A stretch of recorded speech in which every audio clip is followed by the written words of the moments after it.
The wind carried whispers that night. It wasn't the kind you could easily explain, no rustling of trees, no waves brushing the shore.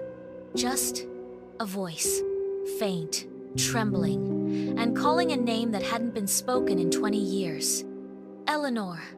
The name drifted across Blackridge Lake, soft as mist but heavy with longing. No one in the nearby village of Aldenbrook ever stayed near the lake after sundown. The locals said it was cursed, that beneath its glassy surface slept something restless. Some said it was a drowned woman, others swore it was the lake itself, alive and angry. But for Eleanor Kane, the lake was home. She had returned to Aldenbrook after her mother's death, inheriting a small cottage that looked out across the dark waters. 20 years away hadn't erased the ache of what had happened there.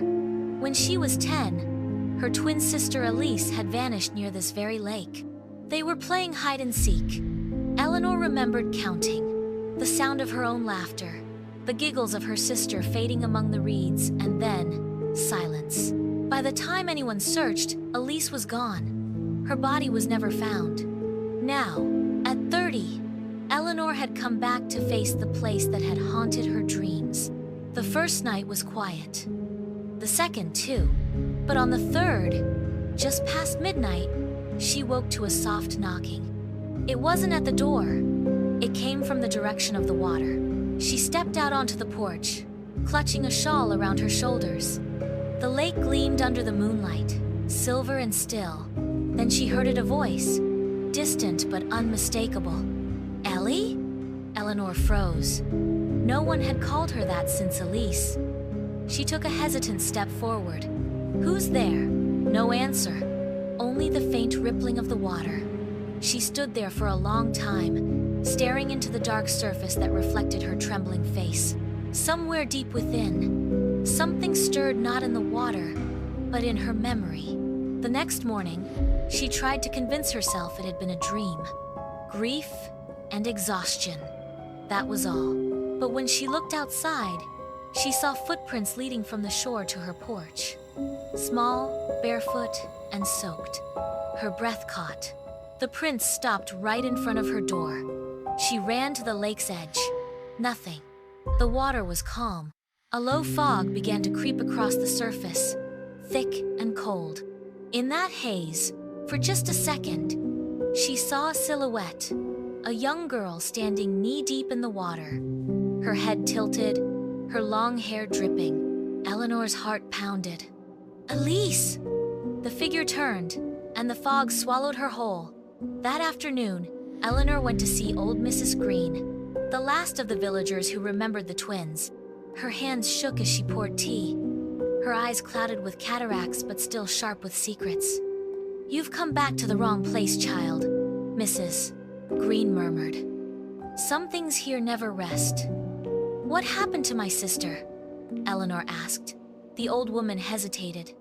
"When Elise disappeared, your father searched for days, but he wasn't just looking in the water, he was looking for forgiveness."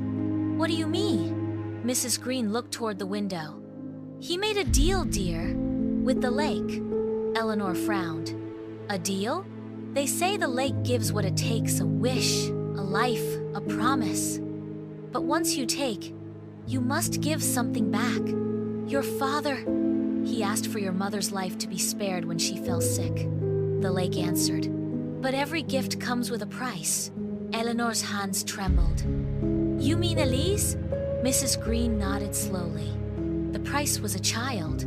That night, Eleanor couldn't sleep. Her mind echoed with the old woman's words. A part of her wanted to dismiss it as superstition, but then she remembered her father's guilt, the way he had stopped speaking after Elise vanished, and how he drowned himself in the lake just a year later. At midnight, the voice returned. "Ellie." This time, it wasn't faint.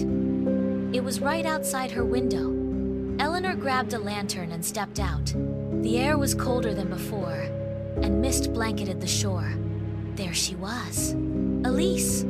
The same soft curls, the same blue nightgown she wore the day she disappeared. Only her eyes were different, pale, distant, like the reflection of moonlight on ice. "Elise?" Eleanor whispered, tears spilling down her face. Her sister smiled faintly. "You came back." Eleanor reached out, but her hand passed through empty air, rippling like light on water. "I've been waiting," Elise said softly.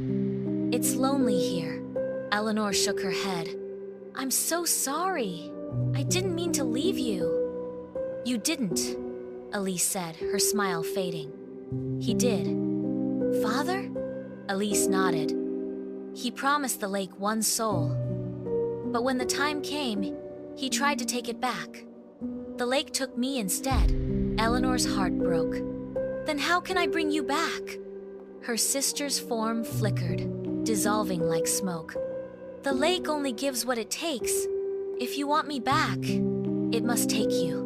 Eleanor stumbled backward, shaking her head. "No, there has to be another way." The wind rose, howling across the water. The mist thickened, swirling like hands reaching for her.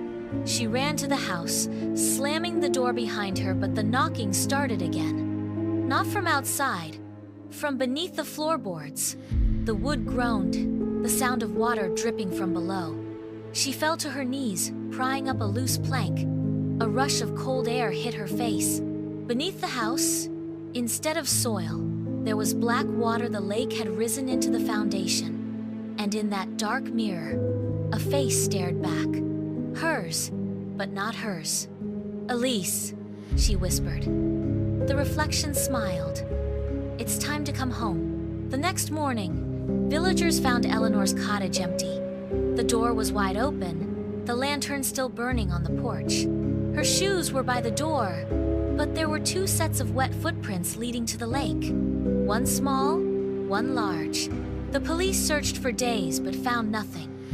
Only her locket, floating on the surface, engraved with 2 names, Eleanor and Elise. Weeks later, Mrs. Green was walking her dog near the shore when she saw 2 girls playing by the water.